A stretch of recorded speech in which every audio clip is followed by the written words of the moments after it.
This segment is brought to you in part by Specialty Heating and Cooling and Carrier.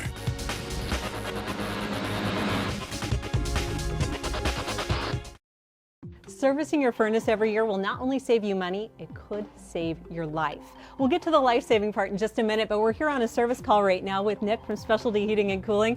Talk to me about this. How often should people have it done? Well, most manufacturers generally recommend that the furnace should be serviced yearly. That would be a newer furnace or an older furnace. Once a year is adequate. So if you haven't had this done in a while, like me, are there any signs? Should you look for something on your furnace to know it needs to be serviced? There might be a few different things. One could be that the furnace is making noises that you haven't heard before. It could be taking a lot longer to heat up than maybe it had in the past. Your gas bills might be higher than normal. So it's always a good idea if you see those signs to maybe give us a call and have one of our technicians come out and take a look at it. And this is a Carrier furnace, and you were telling me this one will even tell you when it needs to be done. It will. It has the Infinity Control thermostat on the Infinity series that Carrier manufactures.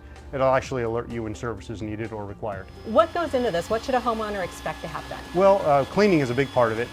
For instance, here John has been cleaning the burners, cleaning the blower motor. He's going to inspect the heat exchanger. The heat exchanger could possibly, at certain times when the older the furnace gets, might have cracks.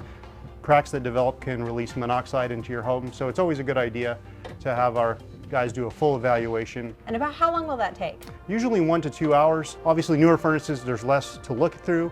Older furnaces could actually take up to 2 hours. And how much will this cost? What should we be planning into our budget every year? Well, we charge $179.95 for a tune-up. That's a pretty average cost throughout town. And you were saying watch out for people charging less than that. Yeah, there's going to be coupons and Groupons that you might see that seem too good to be true.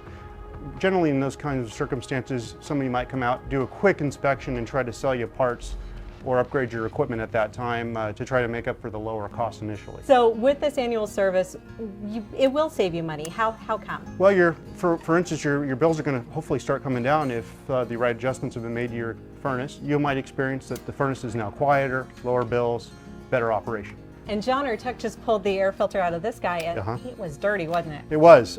Filters generally last 3 to 6 months, sometimes not even that long. It really just depends on the conditions of the house. As with the alerts with the tune-ups, the Carrier Infinity series will also let you know when your filter needs to be replaced. So you're not going to have to try to remember the last time that you did it. You're not going to be throwing away filters unnecessarily. Talk to me about life-saving, because we kind of briefly mentioned it. You mentioned carbon monoxide.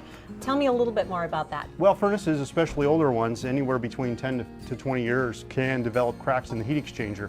When those cracks develop, if it's not inspected and you don't have a carbon monoxide detector, you might find that monoxide could be leaking into your home. How do you check that out? Well, our technicians have cameras that they can actually stick inside the heat exchanger and inspect it pretty thoroughly. If it's done yearly, you should never have a problem. I should never have a problem. If you never want to have a problem, or if you want to get a new furnace, you can turn to the experts at Carrier and Specialty Heating and Cooling, specialtyheating.com for more information on servicing your furnace and why it's so important. And I have to show you something there. Nick, I'm kind of wondering if this is what mine looks like, because I haven't had it done for a while. It's very possible. We should go check it out.